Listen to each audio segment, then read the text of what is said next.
I don't know, it was one of those things where I walked in and we both agreed this is exactly what we want. Newly married, living on cloud nine, buying a house, having my gardening business, which was another dream come true. Things were going pretty well. It had the fence, it had 2 bedrooms, basement, garage, and we can make it ours. We both were working full-time jobs, and I was approved on my own for it. So things were looking pretty good, and had a good person setting up the loan and everything. In September of '06, my ex-husband and I split, and I had a friend in the mortgage business who was going to help me out. And at that point, I was not in a good place mentally or emotionally, and then I got into an ARM. Refinanced both the loans, got into an ARM, and still seemed doable at the time, but then the following summer I was diagnosed with breast cancer, and then I was out of work for 3 months, and that's kind of when everything really started to crumble. I put everything on hold to make sure that my mortgage was paid. I don't know, I grew up with good Minnesota values, and I was taught not to give up on anything, especially something that you work so hard for, and I couldn't just walk away. I'm not a quitter. I had my first surgery in July, started to fall behind in August with everything financially. I called, I believe August or September, I called the mortgage company, explained the situation, and they said, well, your arm doesn't even inflate until next year. I said, I understand that, that's not my problem. My problem is that I'm out of work and I have no income. I serve and I garden, so when I don't work, I don't have any money.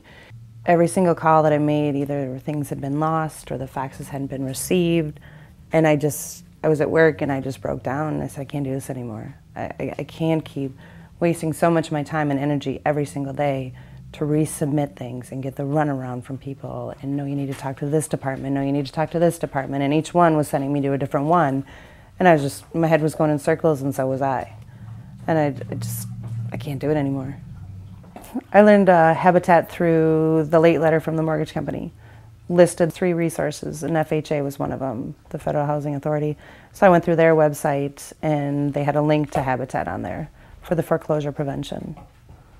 I mean, I knew nothing about the foreclosure process at all. So when I first met with Lutheran Social Services, they laid it all out for me and said, it's this many months is the process.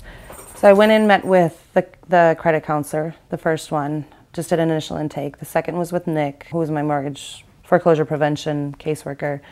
When I finally did connect with Habitat for Humanity, we were just in the waiting process then, but that was 6 to 8 months of waiting. So what Nick would do is we would call once every 2 weeks usually and check on the status of it and see where it was at, but he was getting answers, like I said, where I wasn't. To know that I had Nick advocating for me and Habitat there for me was amazing. It was the weight of the world off my shoulders. Where I stand right now, financially, feeling pretty good. My interest rates on my loans, my first dropped from, I think it was 7.25% to 5% fixed. Second one went from like 12.25%, 12.75% to 4% fixed. It dropped my mortgage payments $400 a month. First off, you can't let fear rule your life. And if you are serious about wanting your house and wanting to keep it, you have to open your mail. You have to be willing to make those phone calls and open the letter, because you never know what's going to be in there. There could be resources that you can seek out that can help you do the process. Try to stay positive, find a smile every day, because life's too short not to. And you just got to swallow your pride. And learn to be proud for new reasons, instead of like, well, I was able to hold on to my house until I walked away. Be proud that you took that extra step to keep it, and that you might have had to ask for help. Because there's no shame in asking for help. Everybody needs it sometimes in life.